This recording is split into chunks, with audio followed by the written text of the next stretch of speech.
আজ আমরা দেখব সেই ফোনটি যা তার স্লিমনেসের জন্য টেক জগতে রীতিমতো আলোড়ন সৃষ্টি করেছে। হ্যাঁ, কথা বলছি টেকনো পোভো স্লিম 5G নিয়ে। চলুন শুরু করা যাক আজকের রিভিউ।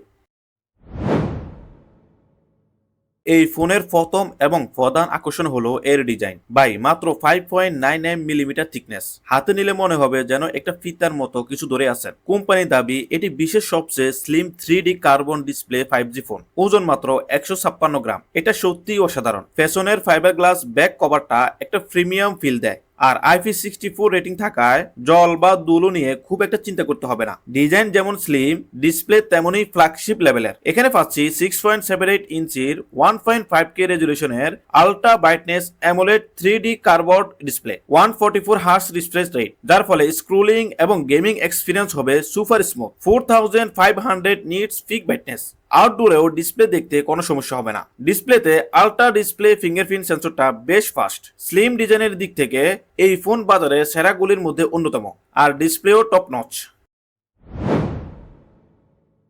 এবার আসা যাক ভেতরের শক্তিতে। এত স্লিম বডিতে পারফরমেন্স কেমন? এই ফোনে ব্যবহার করা হয়েছে মিডিয়াটেক ডিমেনসিটি 6400 5G প্লাস প্রসেসর। এটি একটি 6 ন্যানোমিটার আর্কিটেকচারের অক্টাকোর চিপসেট। দৈনন্দিন ব্যবহারের জন্য এটি খুবই ভালো। অ্যাপ খোলা বা মাল্টিটাস্কিং এ কোনো ল্যাগ নেই। গেমিং এ PUBG বা BGMI এবং কল অফ ডিউটি ইত্যাদি গেম খেলে দেখা হয়েছে। গ্রাফিক্স সেটিংসে কিছু আপোস করতে হলেও গেমিং পারফরমেন্স স্মুথ ছিল। তবে দীর্ঘক্ষণ হেভি গেমিং করলে ফোন সামান্য গরম হয়, যা স্বাভাবিক। AnTuTu স্কোর প্রায় 6 লাখের উপরে। র্যাম এবং স্টোরেজ, ফোনটি 8GB LPDDR4X র্যাম, সাথে এক্সপেন্ডেবল ভার্চুয়াল র্যাম এবং সেই সাথে 128GB অথবা 256GB UFS 2.2 স্টোরেজ ভেরিয়েন্টে পাওয়া যায়। UFS 2.2 স্টোরেজটি বেশ স্মুথ। সফটওয়্যার দিক থেকে ফোনটি চলে অ্যান্ড্রয়েড 15 এবং HiOS 15 কাস্টম সফটওয়্যারে। এতে কিছু AI ফিচার যেমন আস্ক ইলা, AI কল ট্রান্সলেশন এবং 5 বছরের ল্যাগ ফ্রি ব্যবহারের নিশ্চয়তা দেওয়া হয়েছে। যদিও ডিজাইন ও ডিসপ্লে ফ্ল্যাগশিপ লেভেলের,